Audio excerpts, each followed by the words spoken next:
day. And the boy asked, my first boon is that first boon is that my father's anger against me may pass away, that he will be kind to me and recognize me when you allow me to depart. Yama granted this fully. The next boon was that he wanted to know about a certain sacrifice which took people to heaven. The second boon was also readily granted by Yama, who promised that this sacrifice should henceforth be named after Nachiketas. Then the third boon comes, and with that the Upanishad proper begins. The boy said, there is this difficulty when a man dies, some say he is, others that he is not.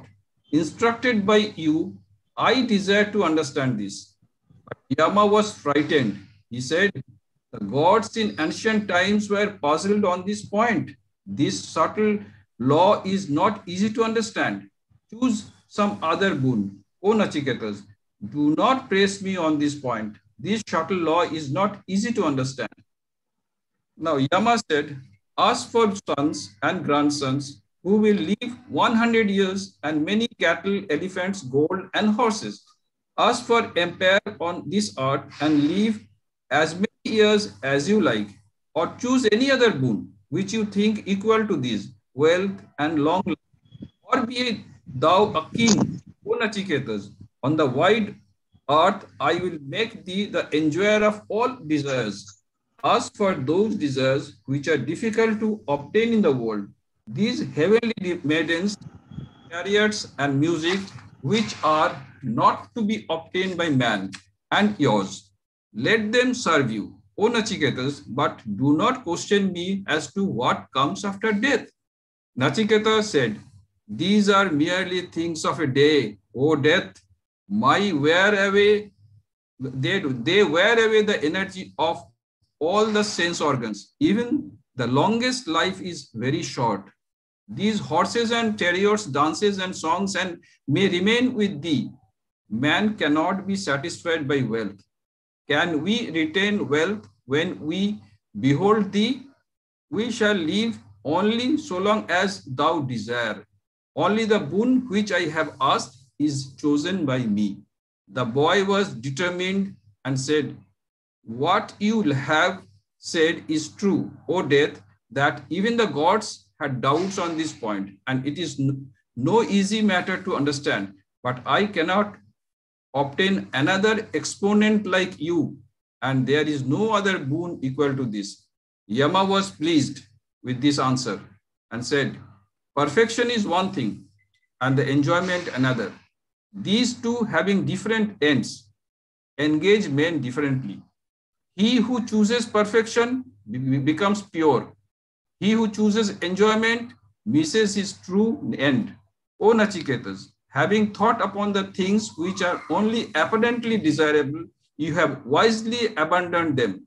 Death then proceeded to teach Nachiketas. Now Yama answers the question, what becomes of a man when the body dies? The wise one never dies, is never born. It arises from nothing, and nothing arises from it. Unborn, eternal, everlasting, this ancient one can never be destroyed with destruction of the body. If the slayer thinks he can slay, or if the slain thinks he is slain, they both do not know the truth, for the self neither slays nor is slain. The background, the reality of everyone is that same eternal, ever blessed, ever pure, and ever perfect one. It is the Atman, the soul, in the saint and the sinner, in the happy and the miserable, in the beautiful and the ugly, in men and in animals. It is the same throughout. It is the shining one. The difference is caused by the power of expression. In some, it is expressed more, in others, less.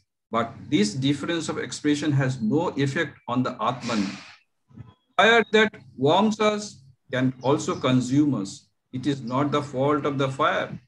Thus, the soul being pure and perfect, the man who does evil is giving the lie unto himself. He does not know the nature of himself. Soul is eternal. It can never be killed, never destroyed, infinitely smaller than the smallest, infinitely larger than the largest. This Lord of all is present in the depths of every human heart. Bereft of all misery, see him through the mercy of the Lord. The bodiless, yet dwelling in the body, the spaceless, yet seeming to occupy space, infinite, omnipresent, knowing such to be the soul, the sages never are miserable. This Atman is not to be realized by the power of speech or by a vast intellect, nor by the study of the Vedas. This is a very bold utterance. Yama explains, those who are evildoers, whose minds are not peaceful, can never see the light. It is those who are true in heart, pure in deed, whose senses are controlled, that this self manifests itself. This Atman in all beings does not manifest himself to the eyes or the senses, but those minds have become purified and refined, realize him. Beyond all sound, all sight, beyond form, absolute, beyond all taste and touch, infinite, without beginning and without end, even beyond nature, the unchangeable. He who realizes him frees himself from the jaws of death. But it is very difficult. It is, as it were, walking on the edge of a razor. The way is long and perilous, but struggle on. Do not despair. Awake, arise, and stop not till the goal is reached. The one central idea throughout all Upanishads is that of realization. The fact is that religion is possible only for those who have finished with these lower things. We must have our own experiences, must have our full fun. It is only when we have finished this run that the other world opens. We have been degraded down to the animal and are now going up to emerge out of this bondage. We shall have to get out of the difficulty by reversing the process by which we got in, and then morality and charity will begin. What is the watchword of all ethical codes? Not I, but thou. And this I is the outcome of infinite behind, trying to manifest itself on the outside world. This little I is the result, and it will have to go back and join the infinite, its own nature. Every time you say, not I, my brother, but thou, you are trying to go back, and every time you say, I, not thou, you take the false step of trying to manifest the infinite through the sense world. That brings struggles and evils into the world. But after a time, renunciation must come, eternal renunciation. That little I is dead and gone. Why care so much of this little life? All these vain desires of living and enjoying this life here or in some other place being death. Our struggle for the higher life shows that we have been degraded from a high state. It must be so, only it may vary as to details. I always cling to the idea set forth with one voice by Christ, Buddha, and the Vedanta that we must all come to perfection in time, but only by giving up this imperfection. Renunciation is the very basis of our true life. Every moment of goodness and life that we enjoy is when we do not think of ourselves. This little separate from self must die. Then we shall find that we are in the real, and the reality is God. And He is our own true nature, and He is always in us and with us. Live in Him and stand in Him. It is the only joyful state of existence. Life on the plane of the Spirit is the only life, and let us all try to attain to this realization. Sri Ram Krishna Arpanamastu. Pranam Maharaj. Okay. Well done, well done. Well done. Okay. Thank you, Maharaj. Thank you. Now, questions. Now, before that, what happened? Subir Majumdar, has he left? He had joined. Subir hai kya? Subir Majumdar? वो है महाराज. I'm here, Maharaj ji. अच्छा भाई, तो तुमको summary करना है, वो करना है ना? जी महाराज. Subir Majumdar himself had asked me to speak about Yama. So I had requested him to give a summary in 10 minutes about Yama. Okay? Yama, you know, we have the story of Yama and Savitri. Savitri, Satyavan was being carried away and Yama was taking, and Savitri, she followed, and finally she defeated Yama by her purity. And here there is, Nachiketa is there, and Yama and Nachiketa are facing each other. And then there is also description of Yama in Hinduism and Buddhism, etc. So I have requested Subir Majumdar to give a short summary of it. Okay? Ji Maharaj. Pranam Maharaj ji. I have made a very short summary only, Maharaj ji. Yes, true. Yama is the Hindu god of death and justice. He is responsible for the dispensation of law and punishment of sinners. His Vahana is buffalo. He has a twin sister called Yamuna. He is the son of Surya or Vivashwat and Saranya. Yama was the first person to die and also the creator of Yamaloka and the path to it. He also came as the Yaksha in the form of a crane to ask questions of Yudhishthir, famously known as the Yaksh Prashna. Besides Katha Upanishad, he is also mentioned in the story of Savitri Satyavan, as you mentioned, Maharaji. Yes. Rig Veda, various Puranas, Mahabharata, even in Buddhism, and also mythologies of China, Japan, and Iran. Achha. The Savitri Satyavan story is found in the Vana Parva of Mahabharata, where Yama had to concede defeat to Savitri's purity and dedication and brought back Satyavan to life. In Buddhism, he is the king of hell, known as Dharmapala, and judged the dead and presided over the Narakas. In Chinese mythology, he is mentioned as the king of death and oversees 10 other kings of hell. Here he is known as Yan. In ancient Iranian religion, where he is known as Yima, he is mentioned as the first man, the progenitor of human race, and also the son of the sun. Like the Hinduism says, he is the son of sun god. Swamiji mentions him as a holy man because he always followed dharma and was thus also called Dharmaraja. That's all, Maharaj. Okay, very good. Good, We good. get a little idea, that's all. So now we start with questions. So first, Itu Ghosh. Are you there, Itu? Ji, Pranam Maharaj. Yes. You asked My first question you is, asked, everyone as they asked, I give it that order I reply. Okay. okay. My first question is,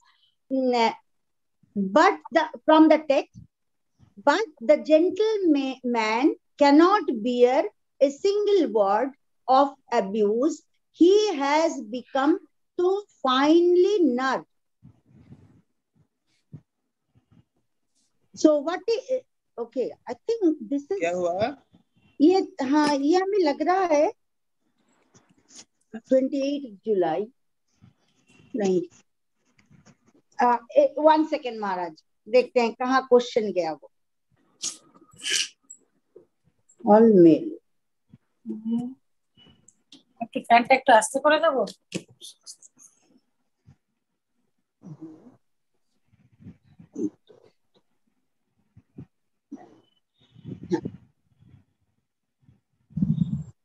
प्रणाम महाराज। हाँ मेरा first question है, every right which you now consider holy was simply an old custom and the Vedic sacrifice were of this nature. So what we learn from here, my question is, what we learn from here, it seems even the Vedic sacrifices were only the belief. So is this correct idea? If not, what was there some good reasons behind these sacrifices? yes, you know, Vedic sacrifice was the actual science. Okay. जैसे जैसे उदाहरण के लिए है, जन्मेजय का एक सर्प यज्ञ हुआ था जी। यानी क्या हुआ था कि जन्मे परीक्षित था ना, जन्मेजय का पुत्र परीक्षित जी। पिता परीक्षित, राजा परीक्षित थे ना जी। तो राजा परीक्षित को एक सांप ने अपने तक्षक उसको वो दिया था, तक्षक सर्प ने आके उनको काटा था और मर गए थे जी। तो उनका जो पुत्र था जन्मेजय जी, उसने कहा कि मैं इसका बदला लूंगा और उसने एक यज्ञ किया, सर्प यज्ञ किया। अच्छा। ऐसा यज्ञ किया कि एक एक करके जितने सांप थे वो आके अग्नि में न भस्म होने लगे। अच्छा। मतलब ये है कि एक ये यज्ञ जो है एक साइंस है और जो आप चाहो उसकी पूर्ति हो सकती है। उसके बता और भी है कई चीजें हैं। भगवान ये अपने वो जो कौन यज्ञ कर रहा था ना जी। तो भगवान आए वहां पे और 3 पैर उन्होंने मांगा ना पृथ्वी। जी जी जी। तो कौन था, क्या नाम था उसका? राजा बलि। अमन और बाली। राजा बलि। बलि। हाँ, तो वो यज्ञ के द्वारा देवताओं को जीतना चाहता था तो भगवान आ गए बीच में और उसको उन्होंने रोक दिया। लेकिन वो इट वाज ए साइंस, पूरा साइंस है। अच्छा। और भी बहुत सारे हैं। भगवान राम के जीवन में भी भगवान राम जी तो यज्ञ किए थे ना जी। कौन सा? अश्वमेध यज्ञ किए थे जी। हाँ, तो ये सारे एक पूरा साइंस था और उसमें यज्ञ के माध्यम से जो आपकी इच्छा हो उसको आप पूरा कर सकते थे। तो अच्छा, ये जो आपने बताया महाराज, ये सांप सब आने लगे और भस्म होने लगे, तो ये क्या मंत्र के बल से आने लगे? कैसे? हाँ, यज्ञ हाँ, मंत्र के बल से। अच्छा। हाँ, अच्छा। वो यज्ञ के माध्यम से मंत्र के बल से वो आने लग गए थे। अच्छा। हाँ, ठीक है। और सेकंड क्वेश्चन है। अच्छा, और हाँ, और उसके बाद दूसरा क्वेश्चन तुम्हारा ये है, बोलो पूछो। हाँ, that which all the Vedas declare, which is proclaimed by all penance, seeking which man leads life of continence. I will tell you in one word, it is Om. You will find this word Om praised very much in Vedas, and it is held to be very much sacred. This is from the text. Now my question is, how this word Om brings sacredness and a change in mood, ideas, etc. सर्वे वेदा पद यत् पदमामनन्ति तपांसि सर्वाणि च यत् वदन्ति यद् इच्छन्तो ब्रह्मचर्यं चरन्ति तत्ते पदम संग्रहेण ब्रवीमि ओम इति एतत्। जो तुमने संस्कृत इंग्लिश कहा ना उसका संस्कृत ये है। अच्छा। देखो, हाँ। एक याद रखना है, ये जगत की सृष्टि कैसे हुई ये पता लगाओ तो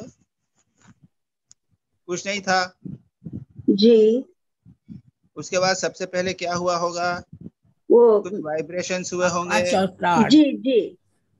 और ये वाइब्रेशंस जो है अगर तेजी से होंगे तो it will take the form of a sound. अच्छा।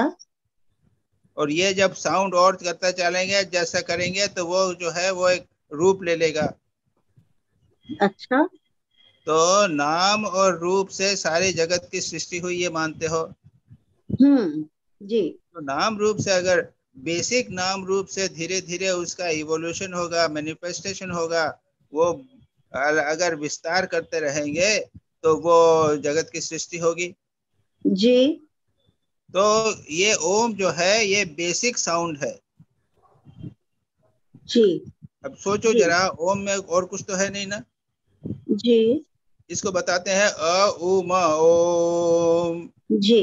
बोलते हैं ना अ उ म। तो जी।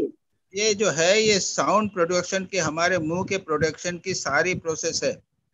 मुंह पूरा खोल के हवा निकालने पे हुआ, और जब मुंह जब बंद अल्टीमेटली करते हैं, म में मुंह बंद हो जाता है, होंठ बंद हो जी। जाते हैं। तो कहते हैं कि ओम के अंदर जितना साउंड प्रोडक्शन है वो सारा का सारा, यानी जितने शब्द हैं सब ओम में समाहित हो जाते हैं, या ओम से ये निकलते हैं। ओम जो है ये सृष्टि का आदि शब्द है। अब देखो कितना इंपॉर्टेंट हो गया ये। अच्छा। अच्छा, दूसरी बात, दूसरे प्रकार से लो, शब्द का इंपॉर्टेंस समझ लो। तुम कहते हो इंपॉर्टेंस क्यों दे रहे हो? अच्छा, एक है शब्द है, मैंने पढ़ा था, उन्होंने ये एक प्रभुआनंद जी की किताब में था, साइंस ऑफ योगा में या किसी किताब में है, ये पता नहीं, तो याद नहीं। उसमें वो कहते हैं, बड़ी अच्छी बात कही उन्होंने, कि अगर आप एक शब्द ले लो, युद्ध युद्ध, war war war war war, और 1000 बार सुबह 1000 बार शाम को वॉर वॉर वॉर शब्द करते रहो, तो क्या होगा? तुम्हारे मन में विचार, वॉर का विचार आने लग जाएगा ना, जी। जी। है ना? या फिर रुपया रुपया करो, रुपया रुपया, पैसा पैसा, डॉलर डॉलर डॉलर डॉलर करते रहो तो रुपया आने लग जाएगा। जी। सारा मन जो हमारा उसी से भर जाएगा, तो डॉलर के साथ में जो प्रॉब्लम्स होती वो भी आएगा।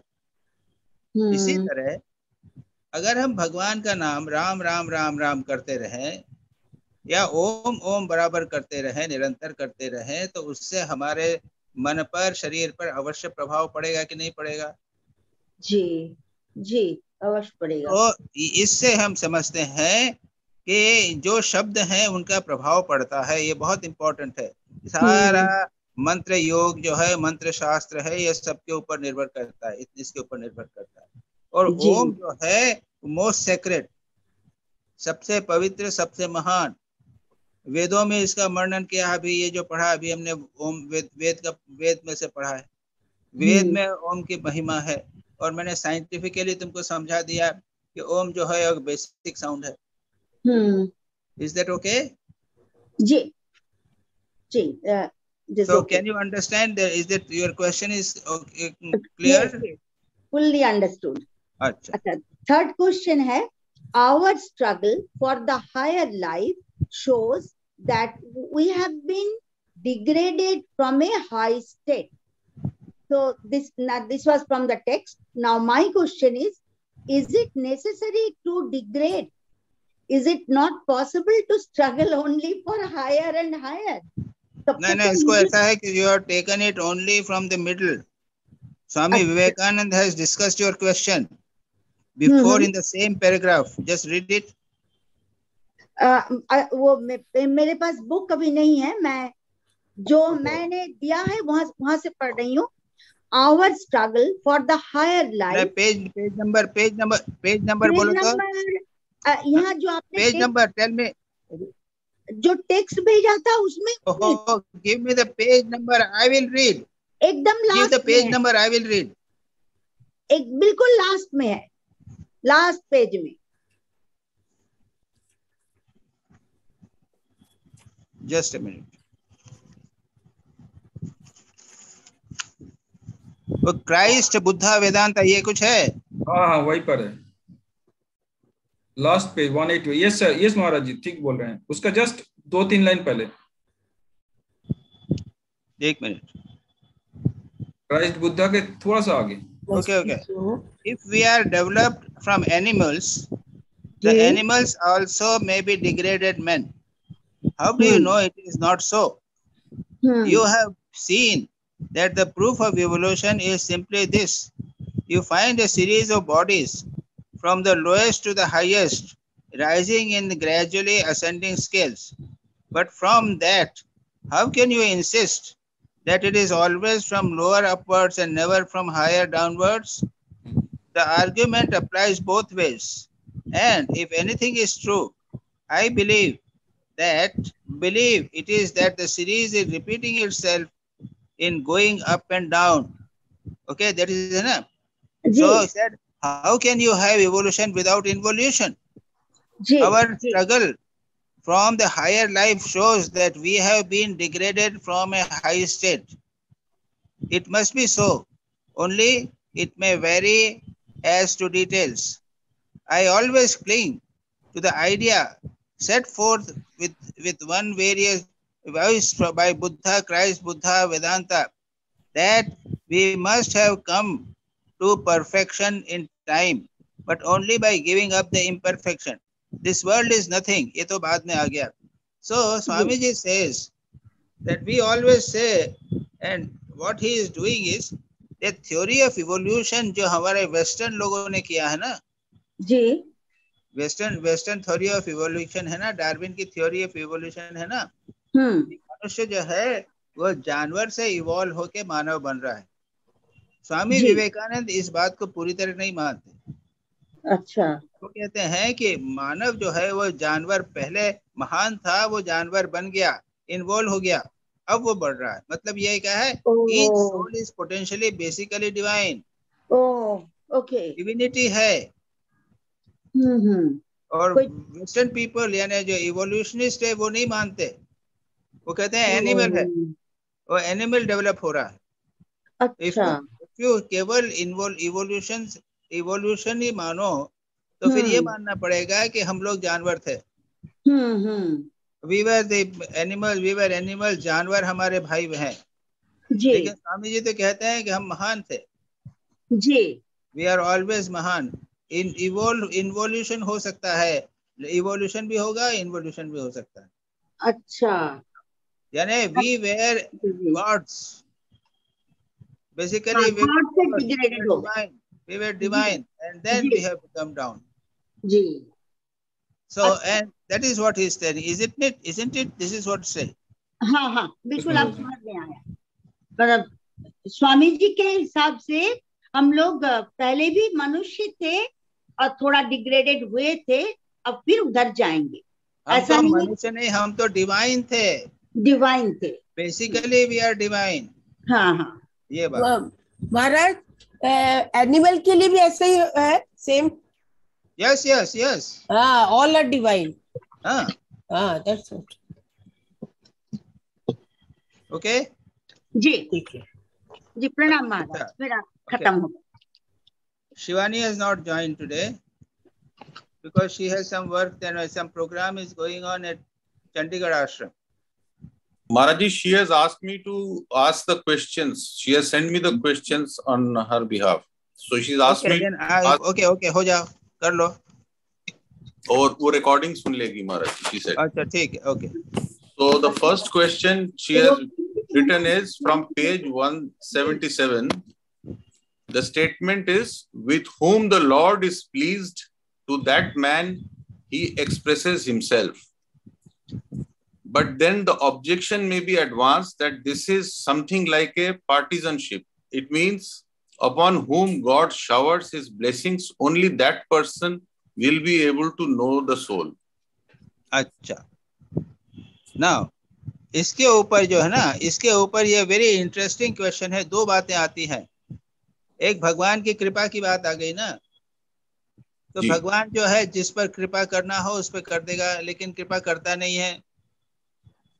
जैसे वो एक ठाकुर की कहानी है ना, एक आदमी शव साधना कर रहा है, शव साधना कर रहा है. उसके बाद में वो शव ने मुंह खोला और उसको खा गया, है ना. जी. और दूसरा आदमी पास में था, उसने देखा, वो जाके बैठ गया और शव साधना करने लगा, तो माँ प्रसन्न होकर प्रकट हो गई. तो उसके ऊपर कृपा की. तो उसने प्रश्न किया कि माँ, उसने इतनी कठोर तपस्या की और तुम प्रसन्न नहीं हुए, और मैंने तो थोड़ा सा किया और आप प्रसन्न हो गई. तो माँ ने क्या कहा कि बेटा, तुमको मालूम नहीं, तुमने कई जन्मों तक मेरे लिए प्रसन्न साधना की है, इसके लिए मैंने उसको तुम तैयार हो गए थे, तुमको वो मैं दर्शन दे दिया। जी तो जी यहाँ पर लग रहा है कि माँ जिस पर प्रसन्न हुई उसको उन्होंने माँ ने दर्शन दे दिया, ऐसी बात नहीं, ये समथिंग और। यानी जी जब प्रारब्ध समाप्त हो जाते हैं तब भगवान की कृपा होती है। दूसरी बात है,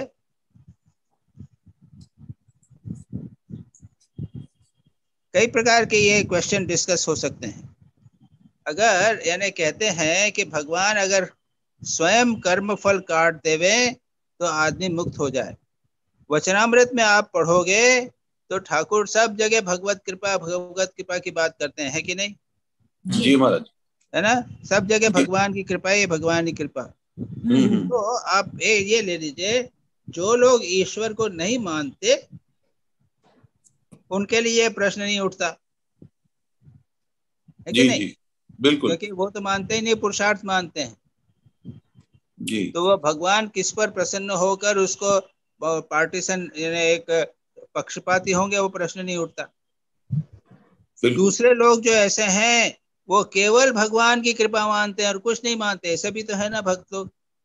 हाँ हाँ 100% भगवान की कृपा, जो हो रहा है भगवान की इच्छा से होता है, जो हो रहा है भगवान की इच्छा से हो रहा है, और अपनी इच्छा को पूर्ण रूप से शरणागत करने की प्रयत्न करते हैं। ये अदर एक्सट्रीम। और तीसरे वाले हैं, वो कहते हैं कि हम पुरुषार्थ करेंगे, हमारा कर्म फल जब क्षय होगा तब भगवान कृपा करेंगे हम पर। तो जिसको आप ले कहते हैं कि भगवान पार्टीशन हो गए हैं, वो भगवान क्यों होते हैं? कहते भाई इसका तो कर्म फल पूरा हो गया है, इसने पुण्य किया है, इसको मुझे कृपा करना पड़ेगा। नहीं तो क्या होगा, एक कर्म का सिद्धांत चला जाएगा। मैं क्यों अच्छा काम करूं जब सब कुछ भगवान की इच्छा पर निर्भर करता है? ये नहीं हो सकता। तो ये तीन मैंने कहा, इस प्रकार के 3 प्रकार के मतवाद हो सकते हैं। एक तो है कि जो भगवान को नहीं मानते वो पुरुषार्थ मानते हैं। दूसरे भक्त जो है केवल भगवान की इच्छा को मानते हैं। महाराज हाँ छोटा सवाल ये है हाँ कि जो नास्तिक है या भगवान को नहीं मानते हैं, उसमें हाँ। भी भगवान की कृपा तो बनी रहती है। अब ये तुम मानो, वो थोड़ी मानते हैं, ये नहीं। तुम सोच रहे हो, वो तुम सोच रहे हो, वो तो नास्तिक है ना। हाँ, पर कृपा तो रहती ही होगी अरे ना। नास्तिक, वो नास्तिक की बात है ना। हाँ हाँ, पर नास्तिक पे भी ओहो ओहो, सुनो सुनो, जी तो नास्तिक तो नहीं मानता कृपा। हाँ, पर होता। ये तो दिलीप भाई बाहर से ऊपर से देख के बोलते हैं कि उसके ऊपर भगवान की कृपा है इसलिए वो सुखी है। नास्तिक होते हुए भी सुखी है, उसको धन है, बच्चे सब ठीक ठाक हैं, सुखी है। ये दिलीप भाई बोल रहे हैं, अच्छा। लेकिन वो थोड़ी मानता। प्रणाम महाराज, स्नेहा बोल रही हूँ। ठीक, मेरा इस जी महाराज। रिलेटेड एक क्वेश्चन है महाराज। ओके, हो गया, बात हुई जी जी जी, ये पॉइंट हुआ। महाराज मेरा इस रिलेटेड एक क्वेश्चन था। ठहरो 1 मिनट ठहरो।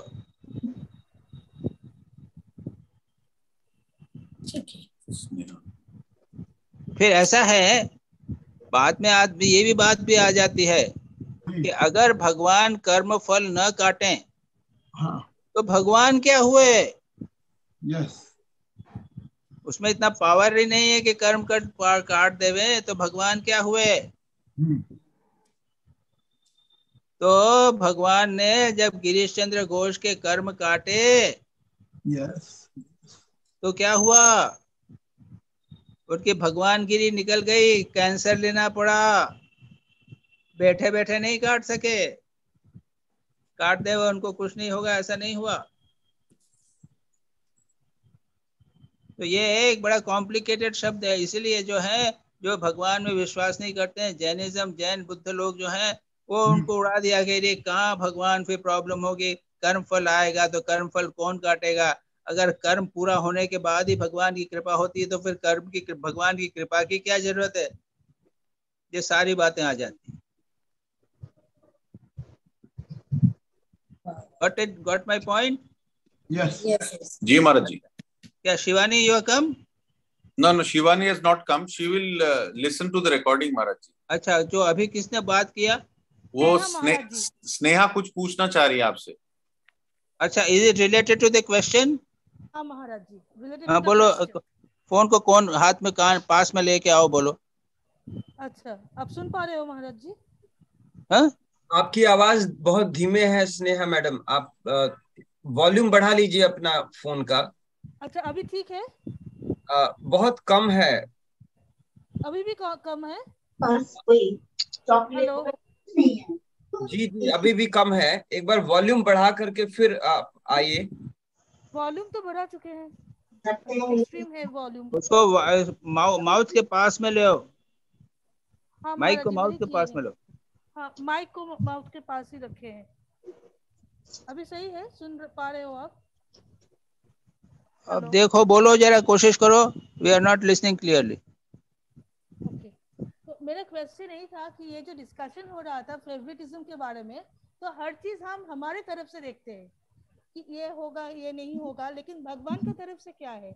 How does he see us? Like whatever we do, how does he जज अबाउट दैट? लाइक होना है कि नहीं होना है, कब वक्त आएगा, कैसे आएगा, क्या करना चाहिए वो वक्त लाने के लिए? So from his perspective, how does Bhagwan see this? अच्छा, okay. Now very easy. You see the difference between a child's perception of the mother and mother's perception of the child. बच्चा समझता है कि माँ मेरे को खाने को नहीं दे रही है, मेरे को मारती है, लेकिन भगवान बच्चे, माँ का प्रेम जो है भगवान, माँ बच्चे के ऊपर कभी कम नहीं होता, हमेशा प्यार करती है, उसके कल्याण के लिए सब कुछ करती है।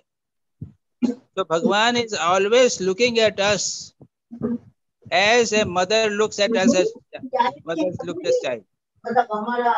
हम किसी भी प्रकार से भगवान को देखें, भगवान इस प्रकार से हमको देख रहे हैं। Is that okay? हाँ महाराज जी, it's okay. Okay, ठीक। Thank you महाराज जी। अच्छा, second question of Shivani. हाँ, second question शिवानी का ऐसा है महाराज जी। The statement on page 171, we must go to the reality.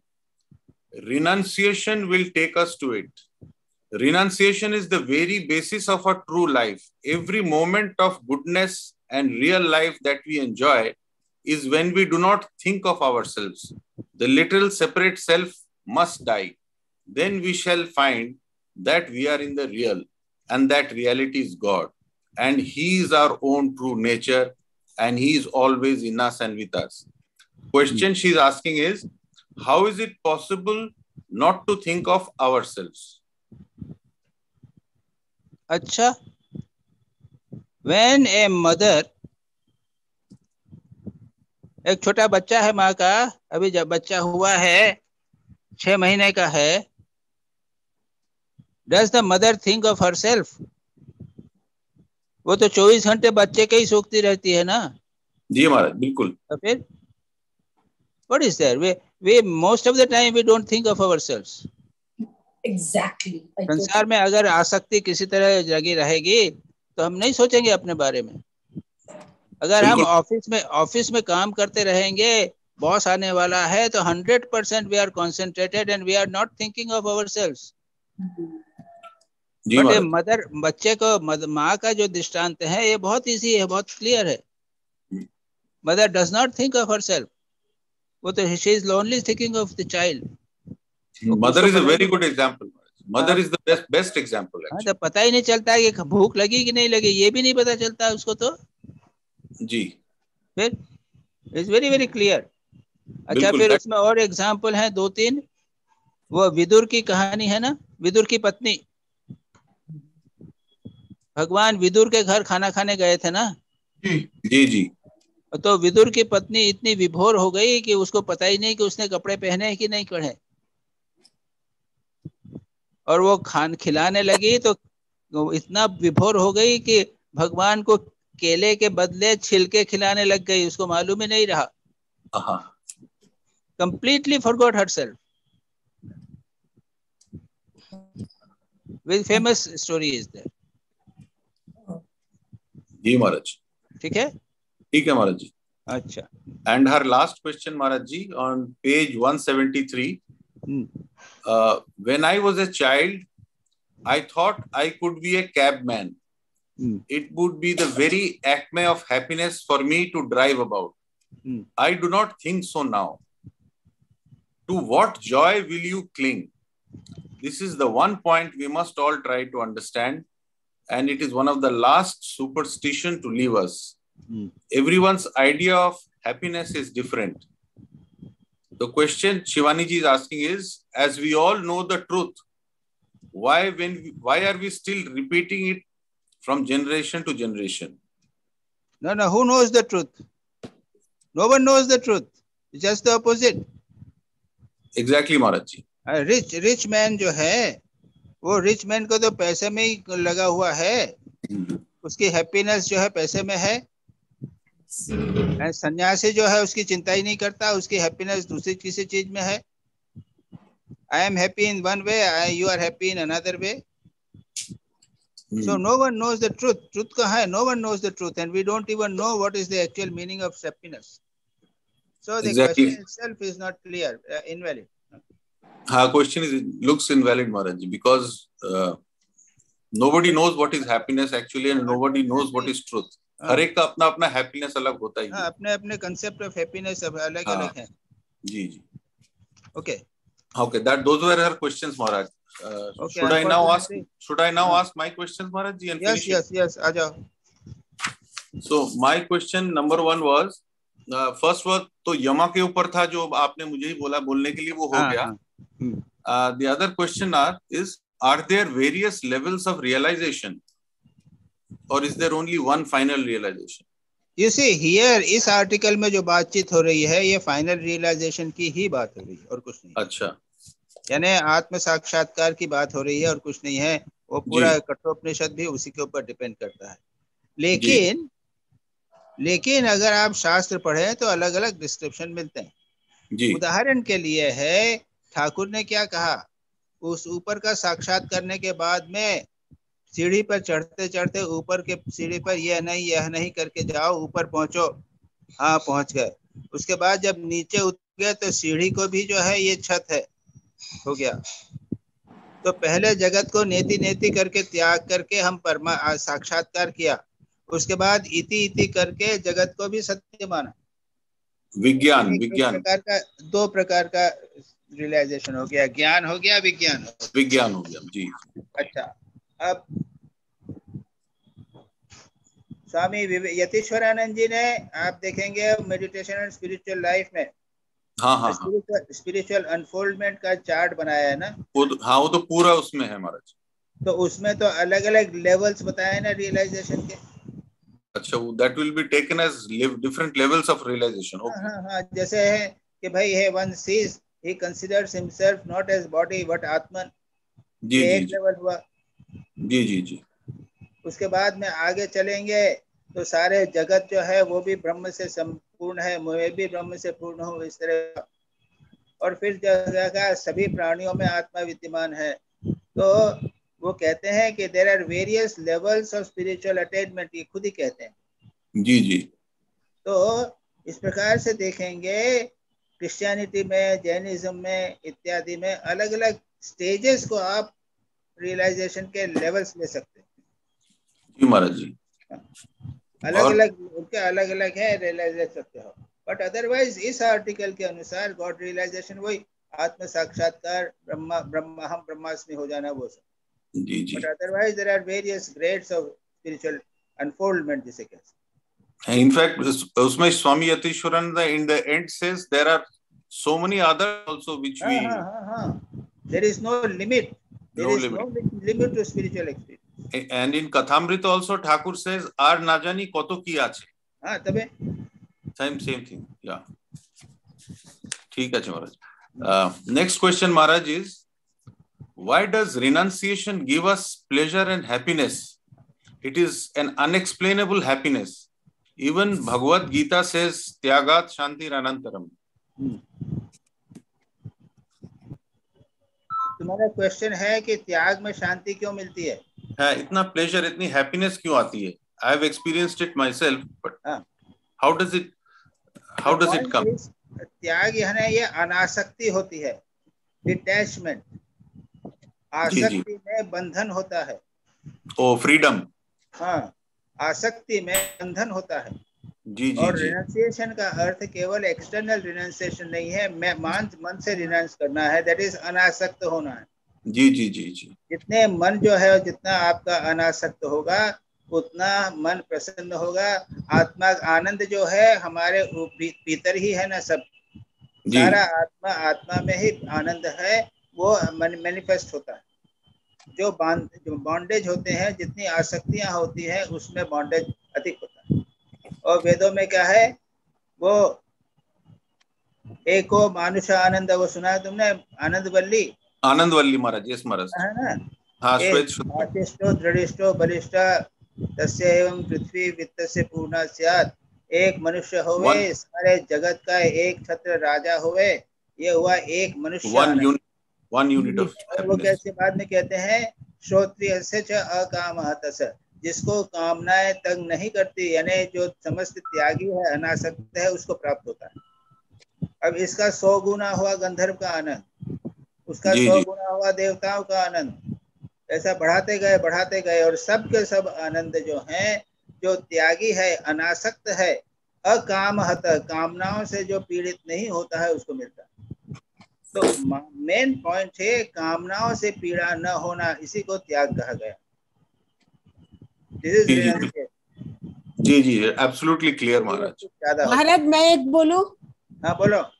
जब कामना और वासना रहती, मन की वृत्तियां बहुत उठती रहती है, जब मन की वृत्तियां, कामना बंद हो जाती तो शांत हो जाती, तभी हमारे स्वरूप को हम जान सकते, इसी के कारण आनंद है। उसे प्रश्न ये है कि परमानेंट नहीं होती। जब तक लड्डू खाने की इच्छा है तब तक मन छटपट करता है। लड्डू खाया कि लड्डू खाने की वासना समाप्त हो गई तो मन में आनंद आया, सुख आया। हम समझते हैं कि ये लड्डू में सुख था, ये लड्डू में सुख नहीं था, मन के शांत होने से सुख प्राप्त हुआ। लेकिन दुर्भाग्य है कि ये छोटे छोटे होते हैं, सारी वासनाएं त्याग कर दी हैं, उसको निरतिशय सुख होता है, जी, अत्यधिक सुख होता है। जिसकी वासना ही नहीं है तो वो स्वरूप में ही रहेगा। जिसकी वासना ही खत्म हो गई है, निर्वासना हो गए, वो हमेशा आनंद में ही रहेगा। त्यागे ने के अमृतत्व मानसो, इसमें भी लिखा हुआ है। इंटरेस्ट नहीं, कोनो आनंद नहीं। ठीक है महाराज जी। And last question, Devashish, you have got questions? Maharaj, one last question I need to ask you. What aspects of Katha Upanishad made it a favorite of Swami Vivekanand? मैंने बता दिया तो। हाँ, एक तो ये है कि वो नचिकेता का कैरेक्टर, दूसरा दिन पोएट्री। हाँ, पोएट्री है। That is what made it. Okay. Debashish. हाँ महाराज जी, प्रणाम महाराज जी। मैं इसको कई बार पढ़ा तो क्लियर हो गया। 6 क्वेश्चन में से एक ही रह गया। That is question number 6 two दो, page number 178। To those who childhood have always heard of a personal God and the personality of the mind, these ideas will of course appear very stern and harsh. But if they listen to them and think over them, they will become part of their lives and will no longer frighten them. What are these ideas Swamiji is talking about? That page number 178 Maharaj ji. क्या है? एकदम शुरू का line में है। Those from childhood. हाँ, yes, those from childhood have heard of a personal God and personality of mind. These ideas will of course appear very stern and harsh. What are the ideas? इस passage के पहले पढ़ो, यानी what ideas Swami ji says, क्या है? आत्मन, यानी आत्मा की बात चल रही है उसमें। कठोपनिषद की बात उन्होंने कही, घोड़े की बात कही है। उसमें कहा है, here is a beautiful figure, picture the self to be the rider, etc. आगे जाके कहते हैं, this Atman in all beings does not manifest himself to the eyes and senses, but those whose minds have become purified and refined realize him. Beyond all sign, beyond all sound, all sight, beyond form, absolute, beyond all taste and touch, infinite, without beginning, without end, even beyond nature, the unchangeable, he who realizes him frees himself from the jaws of death. ये ओ उन्होंने अच्छा ऐसा कहा है निर्गुण निराकार की बात है जहाँ पे पर्सनल गॉड नहीं है. अच्छा अब अच्छा स्वामी जी कहते हैं to those from childhood always heard the personal God हाँ and हाँ personality of mind. हाँ These हाँ ideal ways of course look very stern and harsh. Is that अच्छा clear? अच्छा हाँ मैंने एकदम clear. Thank you very much. बहुत अच्छा हुआ महाराज जी. उसको तुम पहले से कंटिन्यूअसली देख लेते ना ठीक है जाए बिल्कुल कुछ नहीं है. नहीं नहीं ठीक है मुझे एकदम क्लियर हो. Thank you Maharaj ji. Thank you. प्रणाम महाराज जी. और कोई क्वेश्चन थे ना? नहीं और नहीं क्वेश्चन है. वक्त तो हो गया सब. Okay sure. Now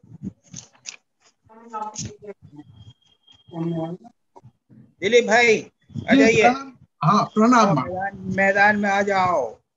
जी क्या दिलीप भाई my first question. एक मिनट ठहरो. तुम्हारा रूप तो दर्शन होना चाहिए. हाँ चलिए आइए. How the magnified human being could be a page बोलते जाना. पेज नंबर 163 पहले पैराग्राफ की आखिरी 2 line. How the magnified human being could be a partial truth. It is a partial truth. ठीक है समझ गया. Yes.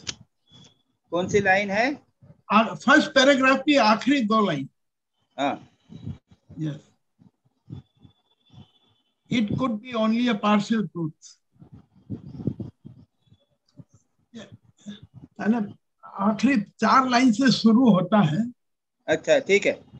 At the best, they found a personal governor of the universe, a human being immensely magnified, but yet to all intents and purposes a human being. But that could not be the whole truth.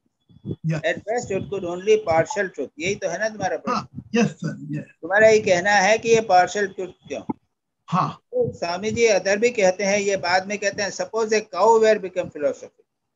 एक गाय अगर दर्शन विचार करे तो क्या सोचेगी कि भगवान एक बहुत बड़ी गाय होगी. बड़ी गाय होगी है ना.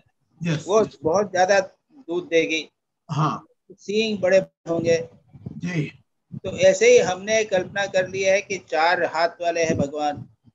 yes. उसने शंख चक्र गदा पद्म धारण कर लिया है, एक मुकुट धारण कर लिया है. तो ये आदमी का मानव का चिंतन का भगवान है.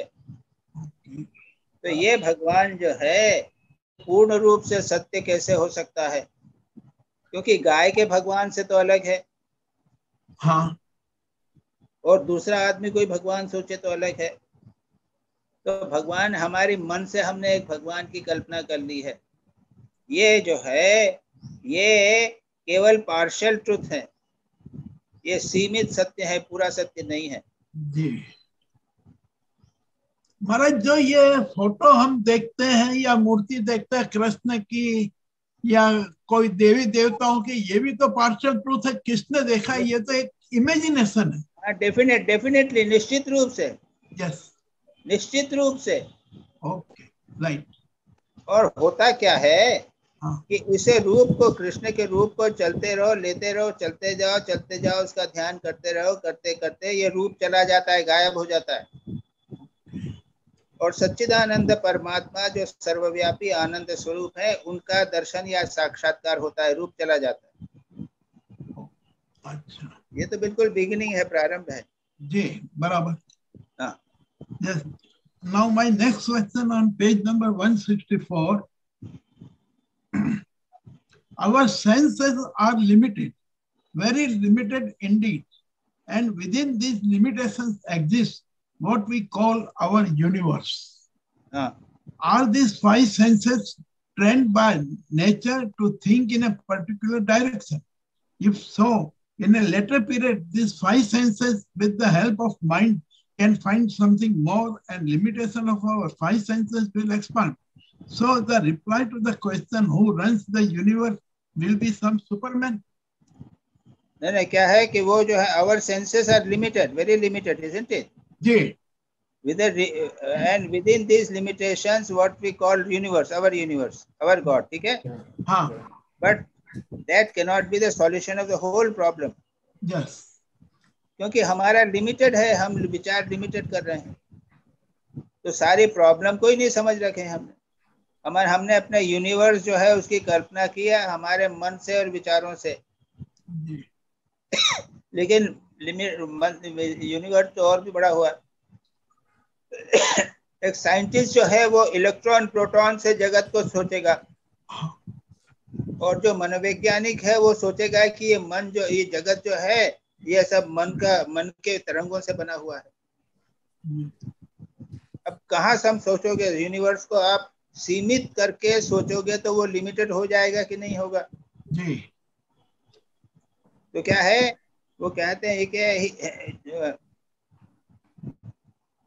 he is a thinking being, कौन करा, wants to find a solution which will comprehensive everything. So he wants to see a world which is at once the world of man, of gods and all possible beings, and to find a solution which will explain all these phenomena. So जो वैज्ञानिक है, जो एक किसकी बात हो रही है, ये कि फिलोसोफर कहो या जो भी कहो जी, तो तुम्हारा ऐसे क्या है ना कि such a solution of the universe problem. तो हमारा सवाल ये है कि जिसके सेंसेस बहुत लिमिटेड है तो उसके लिए यूनिवर्स भी लिमिटेड होगी। हाँ, हम अपने लिमिटेड, हमारे अपने सीमित जगत में रहते हैं। हम अपने सीमित जगत में रहते हैं, भारत में रहते हैं, भारत की समस्याएं सॉल्व हो गई तो समझते हैं कि सब सॉल्व हो गया। लेकिन आप पढ़िए, कोरिया की बात पढ़िए, चाइना की बात पढ़िए, रशिया की बात पढ़िए, अमेरिका को पढ़िए तो कहेंगे बाप रे वो क्या क्या चीजें हैं। तो वही मेरा पूछना था कि जैसे ये नया साइंस डेवलप होता है, एक ये लोग आर्टिफिशियल आई लगाते हैं और उससे और सब कुछ दिखता है, तो उसके लिए ये यूनिवर्स अलग चीज हो गई और हमारे लिए यूनिवर्स अलग है, और यूनिवर्स अलग प्रकार का हो जाएगा, और universe is of one type only. बिल्कुल बिल्कुल, वैज्ञानिक का यूनिवर्स और हम लोगों का यूनिवर्स में बहुत बड़ा फर्क है। अच्छा, और पर नेचर ने जो यूनिवर्स बनाया वो कौन सा यूनिवर्स होगा? तो ये कौन जाने भाई, हम तो जानते नहीं है। आज से मैग्नेटिक सेंस डेवलप करो या फिर इलेक्ट्रॉनिक सेंस डेवलप करो या साउंड ऐसा सब डेवलप करो, तब समझ में आएगा। कैसे समझ में आएगा? जी, भगवान कैसा है, उसके कितने कितने सेंसेस हैं, क्या समझ में आता है? हाँ, जी महाराज, मेरा नेक्स्ट क्वेश्चन है, page number 165. So the question, who made this world, is not very philosophical. Nor does its solution amount to anything. So why we die is a philosophical question. No, why you don't die? किसने कहा है तुमको philosophy question में मरो? और ठाकुर तो कहते ही नहीं था, क्या तुम कहते ये सब क्या कर रहे हो, मेरे को तो नहीं समझ में आता। ये भगवान की इधर उधर की बातों में करने के, भगवान कहाँ है, कहाँ बैठा हुआ है, क्या कर रहा है, कि बाबा मैं तो नहीं जानता, मैं तो भगवान है, मैं है, मेरी माँ है, मैं उस माँ को प्यार करता हूँ, मैं माँ का भजन करता हूँ, बस खत्म हुई बात। तो किसने बोला तुमको फिलोसॉफी क्वेश्चन में मरने के लिए? ये तो स्वामी जी बाद में कठोपनिषद में कुछ बात समझाना चाहते हैं, इसलिए पॉइंट को उठाया और ऐसे लोगों के बीच में बोलना चाहते थे कि जो इसी प्रकार समझेंगे जी। लेकिन सच पूछा जाए, स्वामी जी को, श्री रामकृष्ण ने भी स्वामी जी को सीधी बात कह दी। तो why you die, don't die in philosophical question. तुम्हारा क्वेश्चन बिल्कुल ठीक है, या इतना बड़ा आर्टिकल करने की भी क्या जरूरत है भाई? श्री रामकृष्ण कहते थे कि 10 वॉल्यूम में, 10 पुस्तकों में अगर सत्य को समझना हो तो गिरीश चंद्र घोष के पास जाओ, फिलोसोफर है ना, और अगर छोटे में समझना हो तो मेरे पास आ जाओ। और एक लाइन में कहता हूँ, ब्रह्म सत्य जगत मिथ्या, बस जीवो ब्रह्म है व ना पर, खत्म। तो आपको अगर ठीक लगे तो ये जूम मीटिंग अटेंड करना, ये फिलोसॉफिकल है, क्या फायदा? सर हकीकत ये है कि इसलिए माया के कारण अटेंड करते हैं, आपके प्रति माया बहुत बढ़ गई है। ठीक है ना, नेक्स्ट क्वेश्चन। अरे ये नहीं करोगे तो दूसरी माया में फंसे रहोगे। बस बस इसीलिए इधर जी। Next question. The scientific development and new inventions from time to time. Page number बोलो तो। 167, पेज नंबर 167 की आखिरी लाइन है। और 168 की beginning. Yes. Even when they learned other customs, they kept up the old ones, which then becomes holy. The scientific development and new inventions from time to time makes the life easy and comfortable, and all practice of life is left. Why the all practice of life is called holy? Yes. जो चीज छूट गई उसको होली क्यों बताया, पवित्र क्यों बताया गया है यहाँ?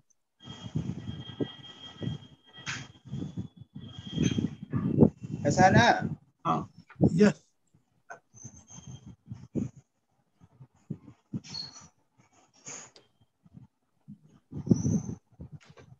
Every rite which you now consider holy was simply an old custom.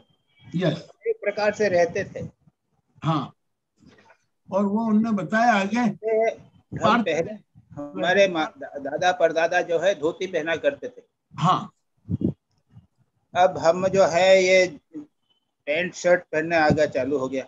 हाँ, है ना जी। तो हम धोती को क्या किया, तो कहते हैं, याद करते हैं, ये हमारे दादाजी धोती पहना करते थे जी। अरे सिर पे लगाओ। नहीं, इसको होली क्यों कहा गया? होली पवित्र क्यों?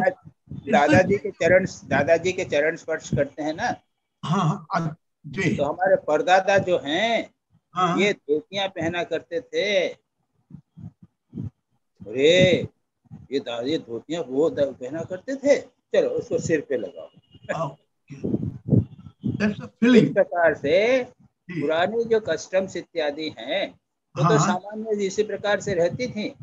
अब हमको उसको हमने बहुत अच्छी बना दी। इस प्रकार के।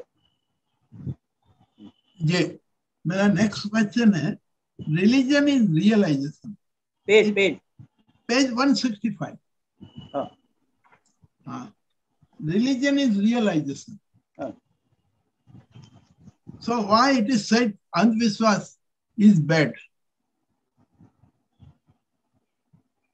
क्या?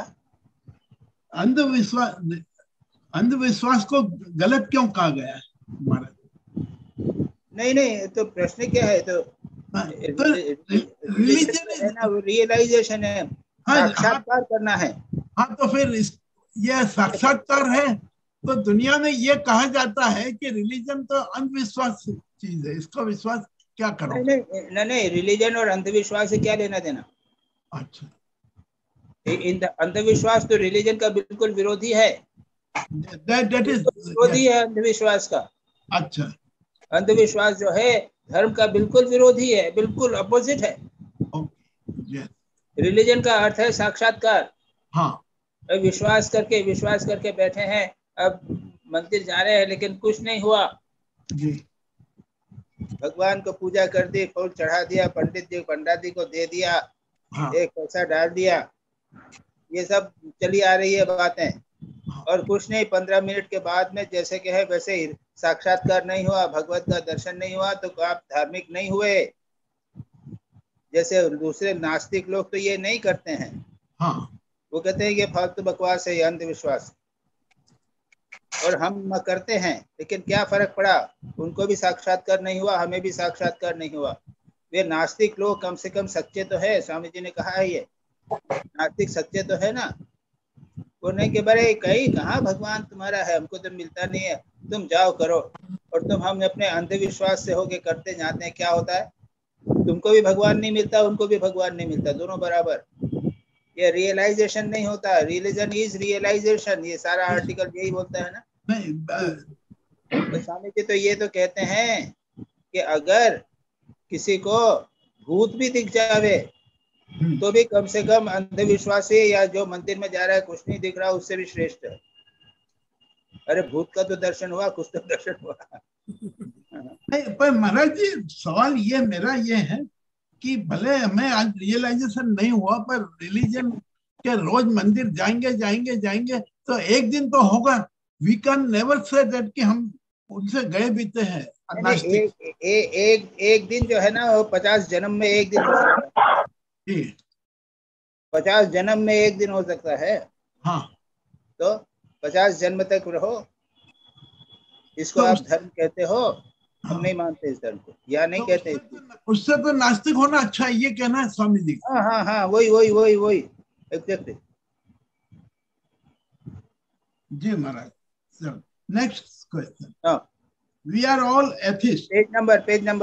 Page number sorry 172. We are all atheists and yet we try to fight the man who admits it.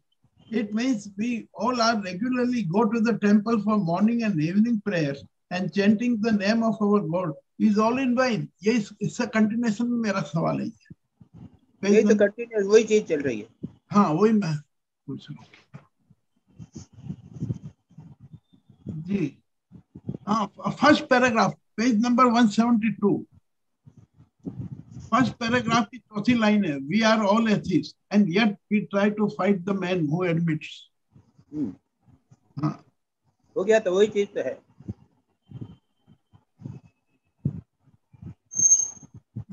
Okay उसका कंटिन्यूएशन में है फिर 8वां सवाल भी यही है actual realisation in our own soul begins. हाँ ये क्या मीनिंग है? How can we know? उससे पैराग्राफ में 10वीं लाइन है religion comes when that actual realization in our own soul begins.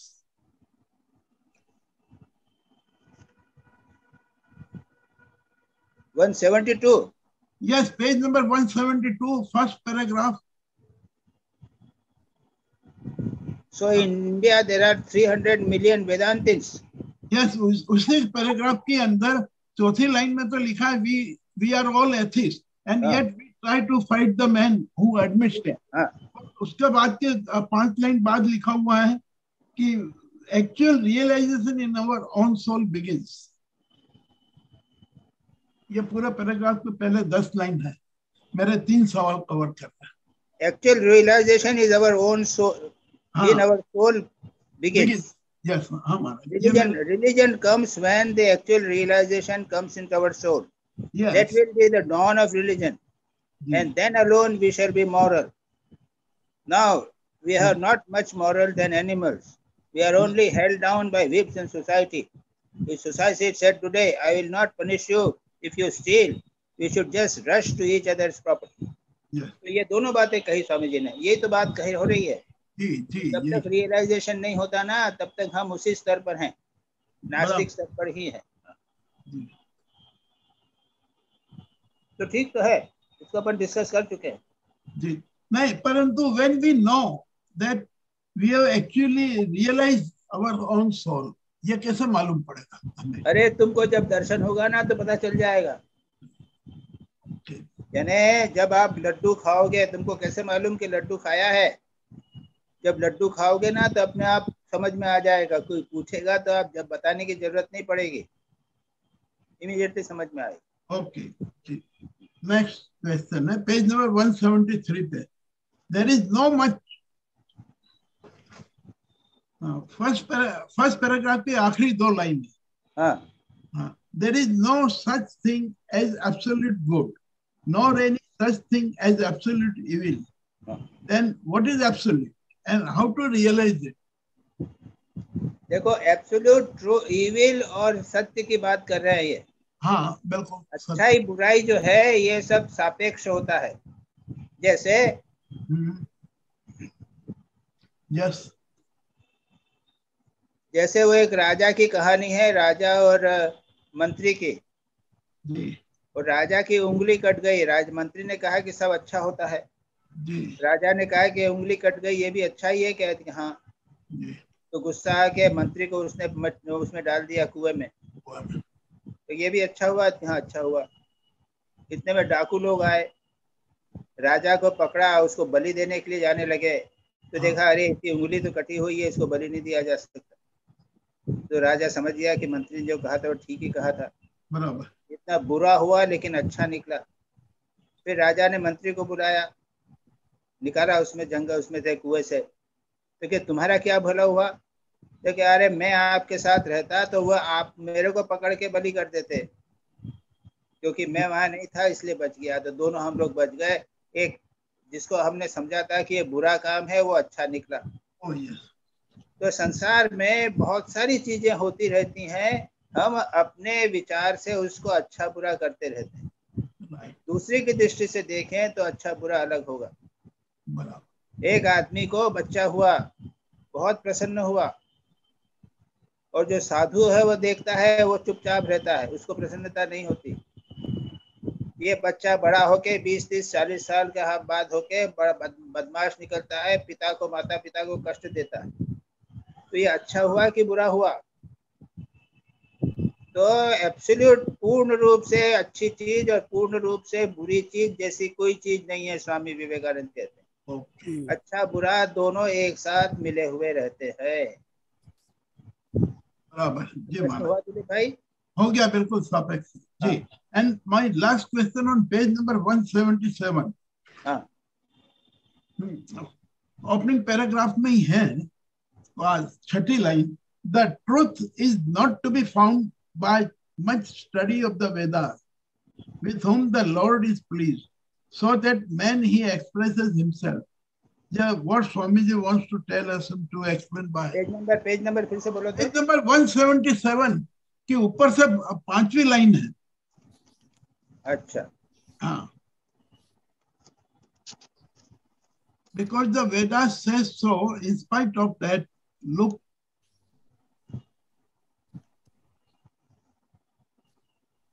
क्या ये तो है ना कि proclaim the truth found must study of, with whom God is pleased, to that man he expresses himself। ये क्या? No महाराज, नहीं 177 का पहला सेंटेंस है, the whole of the creator's mind in this book. The whole of the creator's mind is in this book, as it were. That is the light in which the Vedas are held.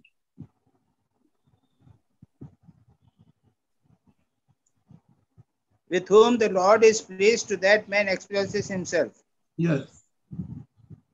But then the objection may be advanced with something partisanship. Yama explains this. No, Maharaj, नहीं Maharaj, ये page number Maharaj, it is the last line of page 176. 176. हाँ, उसका last line पे जाइए महाराज, तो whole of the creator's mind करके शुरू होता। अच्छा वो उधर हो रहा है, इधर Every word is sacred and eternal. Eternal as the soul, without beginning and without end. The whole of the creator's mind is in this book, as it were. That is the light in which the Vedas are held. Now, what is your question? My question उसके आगे की 5वीं line है। अच्छा, because the Vedas say, in spite of that, look at the boldness of these sages who proclaimed that the truth is not found by much study of the Vedas. ठीक है? Yes, that is my. यह ऐसा है कि अंधविश्वासी लोग मानते हैं कि ये अच्छी चीज है। क्यों? ये वेदों में लिखी हुई। अंधविश्वासी मानते हैं। यानी अच्छी चीज है क्या है? ये मंदिर में जाके और अगरबत्ती जलाना चाहिए। ये क्यों? वेदों में लिखा हुआ। तो ये कहते हैं क्यों? जो काम अच्छा है सब वेदों को क्यों कहना? खुद सोचो। In spite of that, look at the boldness of this. In spite of इतना होते हुए भी वेदों में ऐसा कहा है, इसके बावजूद वैदिक ऋषि लोग कहते हैं, क्या कहते हैं? कि Truth is not found by much study of the Vedas. Yes. वेद को बहुत पढ़ने से तुमको ज्ञान नहीं होगा. हाँ. With whom Lord is pleased, to that he expresses. भगवान की कृपा से प्राप्त होगा, चाहे कितना भी पढ़ो कुछ नहीं होगा. तो एक और वहां पर वेदों को महत्व दिया है, लेकिन वे स्वयं कहते हैं कि उसके परे चले जाओ, वेदों के परे चले जाओ, साक्षात्कार करो, भगवान की कृपा से तुम्हें साक्षात्कार हो. ये हो महाराज, यहाँ तो कॉन्ट्राडिक्शन बता रहे, पहली लाइन और दूसरी line. Definitely, yes, definitely contradiction है. हाँ. तो ये पहली लाइन पढ़ते हैं तो ऐसा मालूम पड़ता है जैसे कि स्वामी जी एथिस्ट है. हाँ, यस. वो कहते थे बिना साक्षात्कार के बेटर एथिस्ट होना ही ठीक है. जी. बार बार कहते हैं वो चीज. And he means to it that if you cannot वो कहते हैं इसी किताब पढ़ के और कुछ नहीं करोगे तो क्या फायदा, इससे तो एथिस्ट होना ही ठीक है, बार बार बोलते हैं. अच्छा जी महाराज जी, बस प्रणाम महाराज जी, यही मेरा. सतीश वेग, सतीश. प्रणाम महाराज. हाँ भाई. My first question, page 176. In Vedanta philosophy, there is no such thing as good and bad. The difference is only in degree. My question, Maharaj, is in this world of degree, how can we say there is no difference between good and evil, between pain and pleasure? What is the sameness between? Difference in degree. Different. Something is pleasant to a householder. It is not pleasant to a sannyasi. ये likes and dislikes हमेशा बनी रहेगी. एक चीज बचपन में हमको बहुत अच्छी लगती थी, अब बड़े हो गए तो बदल गई. एक कोई भी चीज अपने आप में अच्छी बुरी नहीं है. ये ड्यूअलिटी हमेशा बनी रहेगी. और जैसे मैंने कहा कि जो सन्यासी है तो उसको मिठाई इतनी अच्छी लगती नहीं लगती जितनी बच्चे को लगती है. ये हो गया डिफरेंस इन डिग्री, होगा नहीं. वो अच्छा बुरा भी ऐसा ही है. सन्यासी जो है अच्छे बुरे के परे चला गया. संसार के लोग जो हैं लॉ के अनुसार अच्छा बुरा एक प्रकार का होता है. गृहस्थ के प्रकार से लॉ जो है अच्छा बुरा एक प्रकार का रहता है. तो ये सारी बातें जो हैं ये डिफरेंस इन डिग्री है. That is the point. ठीक है जी महाराज. मैं कर महाराज, my second question, if there is sameness between good and evil, why does self not manifest in evil or unholiness and would manifest itself only in purified heart? दोनों में समानता है तो फिर तो परमात्मा तो उसमें भी इवल में भी मैनिफेस्ट होना चाहिए. वो ऐसा है कि गुड एंड इविल सब बराबर यदि हो गए ना जी, लेकिन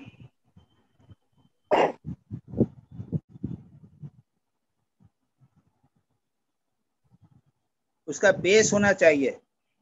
जैसे एक बीज है. हाँ जी. तो पत्थर और मिट्टी एक प्रकार से तो सब ठीक है, दोनों बराबर हैं. लेकिन बीज को पत्थर पे रखो तो उगेगा क्या? जी जी महाराज, जी महाराज, जी महाराज. इविल और गुड एक प्रकार से तो ठीक है उच्चतम स्टेट पर. लेकिन दुर्योधन क्या भगवान ने दुर्योधन का इनविटेशन स्वीकार नहीं किया? क्यों? जी महाराज. उसमें भी तो भगवान है, फिर भी स्वीकार नहीं किया. कहने का मतलब इस दिन वर्ल्ड ऑफ ड्यूअलिटी वो तो बराबर तो नहीं रहेंगे, वो तो अलग अलग रहेंगे, लेकिन एक लेवल पर वो सेम है. उन पे डिग्री का फर्क है. तो प्यूरिटी के बिना काम नहीं चलेगा. जी जी. भगवान वही मैनिफेस्ट होंगे जहां पर प्यूरिटी है. यस. जी महाराज. यही है ना तुम्हारा question? Ji ji Maharaj. Ji Maharaj. Maharaj, last question, last para of the article. Swami say, how can there be? हाँ जी महाराज. बोलो. how can there be evolution without involution? My question is, why would there be involution after evolution? Why would a realized soul come to this hideous world, fall to this hideous world, as Swamiji called it? जो souls जो है वो realized होगी, why will they come back to this earth, hideous world? Swami Vivekananda ने क्या कहा?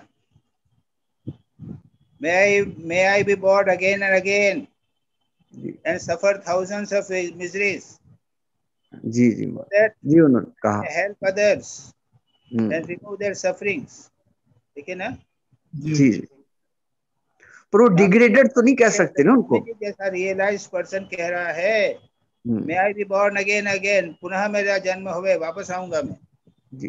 पर उनको डिग्रेडेड तो नहीं ना कह सकते, वो तो अपनी इच्छा से आए ना. नहीं तो वही तो मैंने कहा. जहां तो कहते हैं कि डिग्रेडेड हो जाता है आदमी, जो है एनिमल लेवल पर डिग्रेड हो जाता है, तो इन्वोल्यूशन तो ये हुआ जो महापुरुष हैं वो तो वापस जन्म लेना चाहते हैं जगत कल्याण के लिए.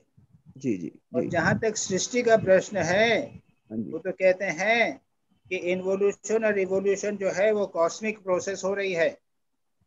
जी. जगत की सृष्टि भी हो रही है, प्रलय भी होएगा. अभी सृष्टि चल रही है. जी महाराज. करोड़ों साल के बाद में प्रलय हो जाएगा. जी. और फिर वापस जगत की सृष्टि होगी. जी जी. ये प्रोसेस चलती रहेगी. अब क्या करोगे तुम इसको? जी जी महाराज. जी जी महाराज. ओके. हमें फिर से शुरू करना पड़ेगा, आफ्टर प्रलय के बाद फिर से शुरू करना पड़ेगा. महाराज ऐसा भी तो है कि कर्म के अनुसार फिर एनिमल के योनि में दोबारा जन्म ले सकता है और डिग्रेडेड हो सकता है और फिर ऊपर आ सकता है. अब वो ऐसा है कि कर्म अगर है तो फिर अब वो तो कर्म पता नहीं किस प्रकार का जाएगा. वो धीरे धीरे नहीं होगा, हो सकता है वो तो अप एंड डाउन तो होते ही रहेंगे. ये हो सकता. जी महाराज. जी महाराज. निवेदिता हाँ ये महाराज पहला प्रश्न है, why did Nachiketa ask for the second boon when he wanted to know only Atma Vidya? मतलब नचिकेता का तो खाली आत्म विद्या, उसको तो आत्मा के बारे में जानना था, तो सेकंड बून क्यों दिया गया? अच्छा, उसको 3 बून दे दिए थे. हाँ. तब क्या करे? अब वो क्या यमराज को बोले कि मैं 1 ही बून लूंगा, तो यमराज का इंसल्ट होगा नहीं?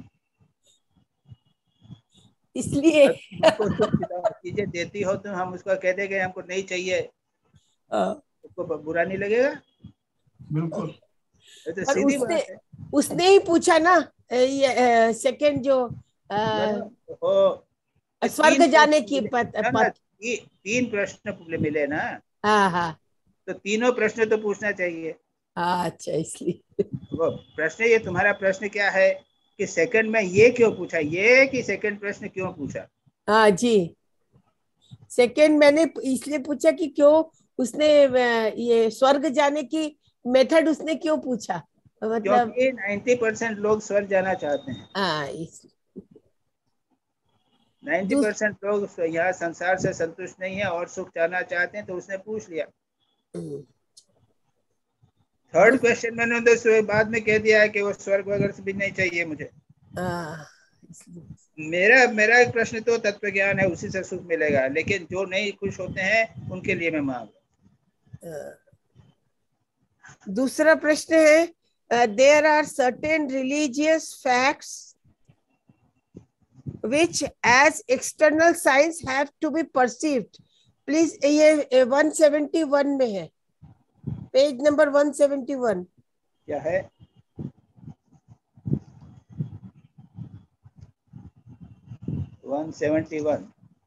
क्या है? There are certain religious facts which as in external signs have to be perceived. तो उसका मतलब मीनिंग मुझे नहीं समझ रहा.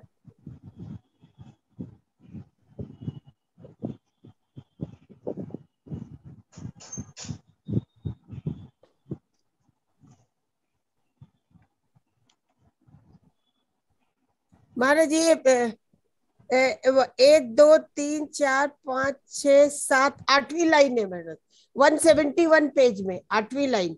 एक minute. There are certain religious facts which, as in external science, have to be perceived, and upon them religion will be built. यानी वो कहते हैं कि रिलीजन के जो कुछ सिद्धांत हैं उनका साक्षात्कार करना पड़ता है, ये बार बार कहते हैं। इसका अर्थ क्या हुआ हमारा? यानी रिलेटेड टू होल पैराग्राफ, यानी सारा पैराग्राफ देखो। But if there is a God, He is our own hearts. Have you ever seen Him? The question as to whether this world exists or not has not been decided, and the debate between idealists and realists is endless. Yet we know that the world exists. It goes on. We only change the meaning of word. So with all questions of life, we must come to facts, isn't it? Yes. There are certain religious facts which, as in external science, have to be perceived, and upon them religion is built. Of course, the extreme that you must believe in every dogma of religion degrades. मतलब ये है कि if there is a God, we must realize Him. If there is a soul, we must see Him. Swami ji बार बार इस बात को कहते हैं. This perception is very important. और हम यह है इतना पढ़ते डांटने के बाद में भी वही उसी ढंग पड़े रहते हैं, कुछ चेंज नहीं होता. हम कभी गॉड रियलाइजेशन का प्रयत्न नहीं करते, अपने आत्म साक्षात्कार का प्रयत्न नहीं करते. यानी ये होल पैराग्राफ जो है ये facts of God, soul, this must be perceived, that is more important. In fact महाराज जी वो अगले स्टेटमेंट में ये कहते हैं, of the extreme claim that you must believe every dogma religion is degrading to the human mind. इसका मतलब ये है कि शायद हर डॉगमा और हर चीज को मानना जरूरी नहीं है. वो तो श्री रामकृष्ण के पास भी जाकर कहा कि I don't want to say listen about God. Have you seen God? That is the thing. जी. Repeatedly इस रिलेटेड मेरा एक क्वेश्चन है, स्नेहा बोल रही हूँ. मेरा और एक क्वेश्चन है इस रिलेटेड, रियलाइजेशन रिलेटेड. हेलो, बोलो. हाँ, तो स्वामी जी बार बार बोल रहे हैं आत्म साक्षात्कार के बारे में.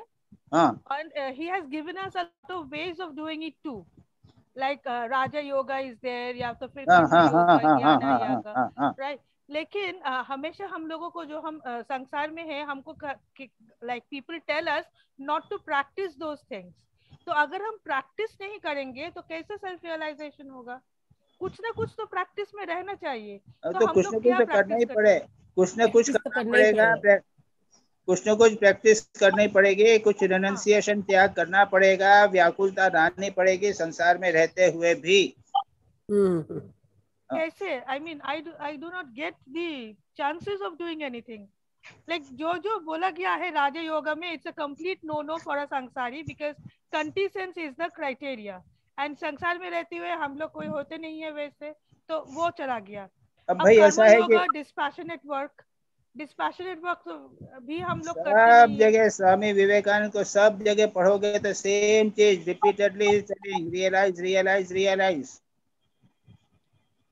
बिना उसके किए जाओ. जब कर रहे हो तो करो, व्हाट टू डू. वही तो, वो पाथ का कैसे, कौन सा पाथ फॉलो करना है, कैसे करना है, सब कॉम्बिनेशन. ऐसा है कि you pray to God for guidance. अच्छा, pray to God for guidance. अब बहुत जल्दबाजी करने से कुछ ज्यादा एक्सट्रीम करने में भी प्रॉब्लम हो सकता है. That is also problem. ठीक है महाराज. अच्छा, नेक्स्ट महाराज थर्ड प्रश्न है, all arguments and reasoning must have based on certain perception. ये perception मतलब क्या यहाँ पर स्वामी जी मीन कर रहे हैं? And how? पेज नंबर 170 है. बार वही तो बात कर रहे हैं स्वामी जी. हाँ, वही परसेप्शन है, वही है. यह है कि but curious enough, the vast majority of mankind thinks, especially at the present, No such perception is possible in religion. We are told not to disturb the mind by arguments. Religion is a question of fact, not of talk. कहाँ है ये page number 170 में 170 किस जगह पे है? Middle में? हाँ, बीचों बीच है महाराज। बीच से थोड़ा नीचे, मिडिल से थोड़ा नीचे।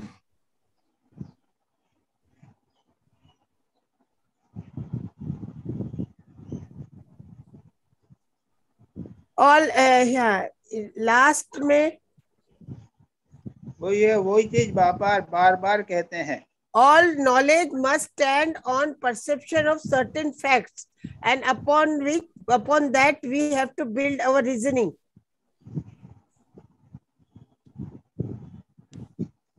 But curiously enough, all knowledge must stand on perception of certain facts, and yes. upon that we have to build our reasoning. Yeah. But curiously enough, the vast majority of the mankind think, especially the present time, that no such perception is possible in religion. That religion can only be apprehended by vain argument. तो बार बार कहते हैं मतलब कुछ तो realise करना पड़ेगा। बार बार अनुभव की बात, साक्षात्कार की बात कहते हैं। अनुभव की बात, बाकी चल रहा है, चलने दो और क्या करो। हे भगवान,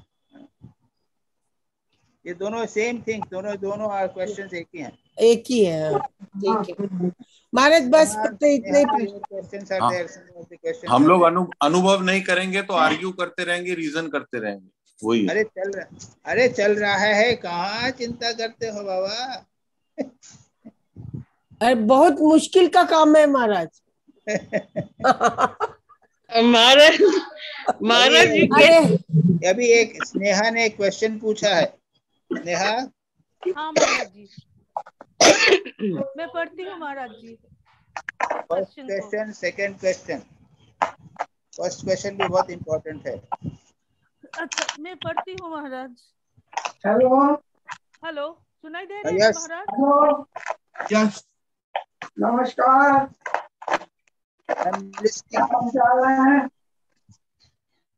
क्या कर रहे हो? नाश्ते वास्ते हो गए? ये कहाँ से आ गया भाई?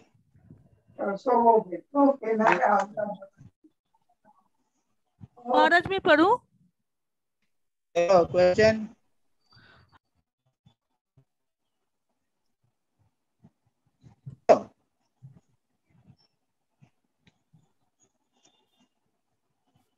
स्नेहा जी म्यूट, स्नेहा जी और म्यूट, अनम्यूट कर लो।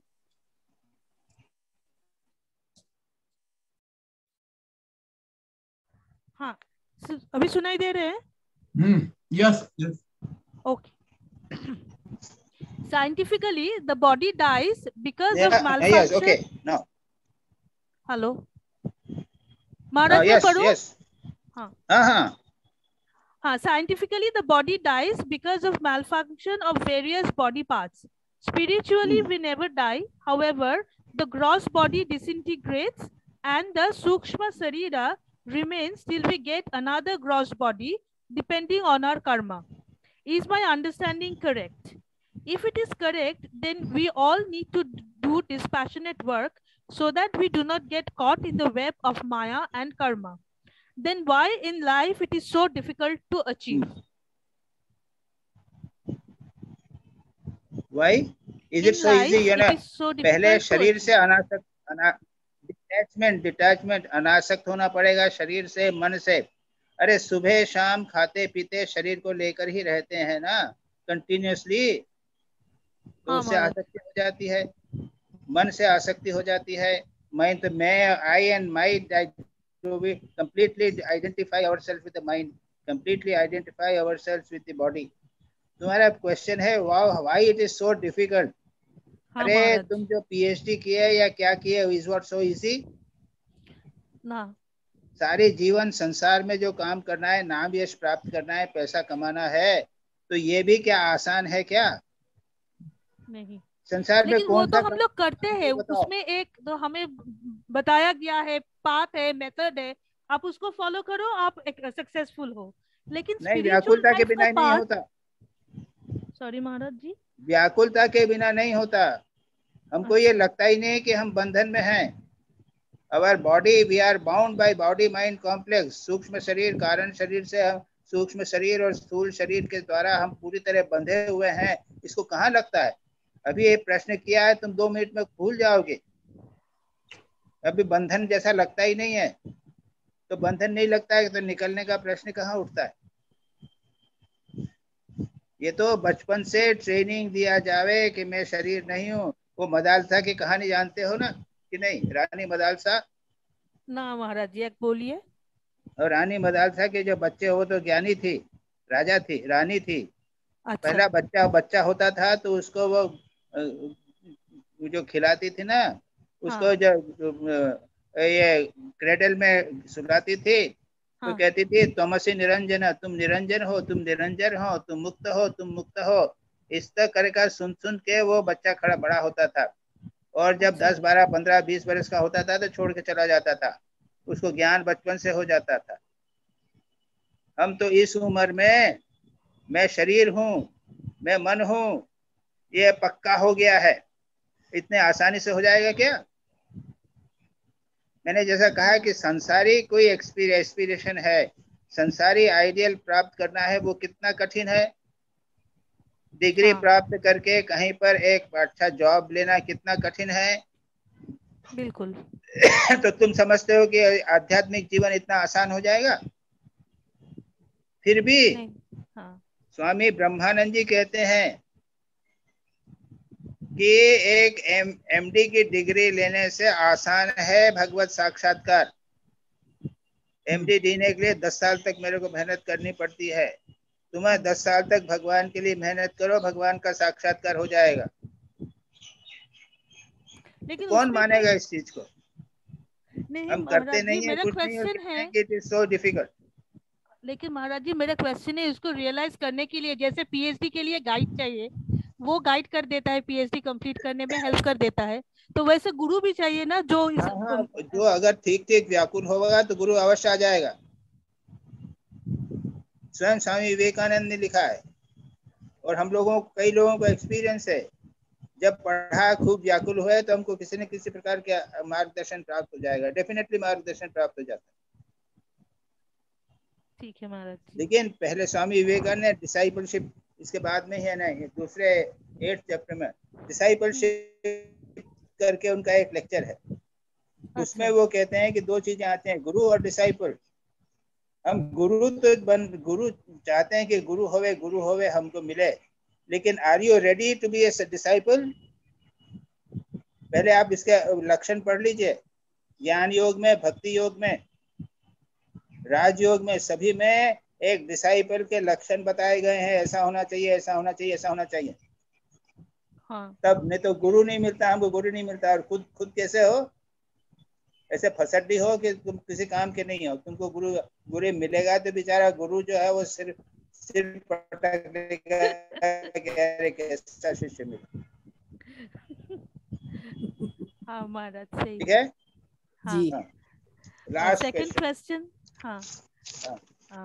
How can we purify our minds, chitta shuddhi? Swamiji says through dispassionate work. Why then can we not practice it in daily life? What kind of guidance or company do we need to lead a life of piety? साधकों के जीवन बीच में रहो। Live in the company of spiritual aspirants. संसार में रहोगे तो कुछ नहीं होगा। संसार में तो वर्ल्डली रिमाइंडर्स मिलते रहेंगे। साधकों के में रह गए तो निरंतर जो है वो स्पिरिचुअल रिमाइंडर्स मिलते हैं। आश्रम जाना है, स्क्रिप्चरल स्टडीज करते रहना चाहिए। अपने कमरे को एक आश्रम बना लो। किताबें रखना है तो केवल स्पिरिचुअल बुक्स रखो। न्यूज़पेपर, टीवी इत्यादि से जो है सब नथिंग बट जंक है, उससे दूर रहो। These are the standard usual things. मैं देखती भी नहीं हूँ, पढ़ती भी नहीं हूँ। हाँ? टीवी देखती भी नहीं हूँ और न्यूज़पेपर पढ़ती भी नहीं हूँ। बहुत अच्छा, वेरी गुड। लेकिन हो तो नहीं रहा है कुछ भी ओके पॉजिटिव। हो गया? हाँ महाराज जी, हाँ थैंक यू महाराज जी। अब किसी का प्रश्न तो नहीं है? हो गया सब? Is it okay? Yes, Swamiji. Shall we close? Hey Rita, you are not okay. You have been. No, I was coughing. I got it from mother. Everyone in the household got it from mother. She has stopped coughing. We have started coughing. Okay. Well, Annapurna, I saw that she went away. Annapurna, Swamiji is telling you.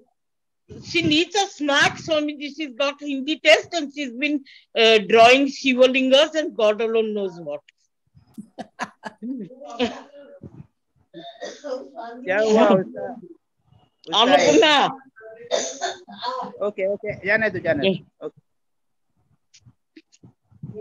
ठीक है। प्रणाम स्वामी जी। नमस्ते। प्रणाम। नमस्ते Annapurna. Okay महाराज शांति मंत्र। अरे तुम्हारे birthday पे अन्नपूर्णा, तुम्हारे बर्थडे पे लॉजेंज मिला कि नहीं मिला? लॉजेंज मिला? टॉफी मिली कि नहीं बर्थडे के दिन? ओके ठीक है।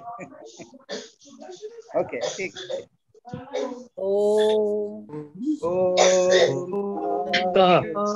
शांति। हरे राम कृष्णार्पणमस्तु।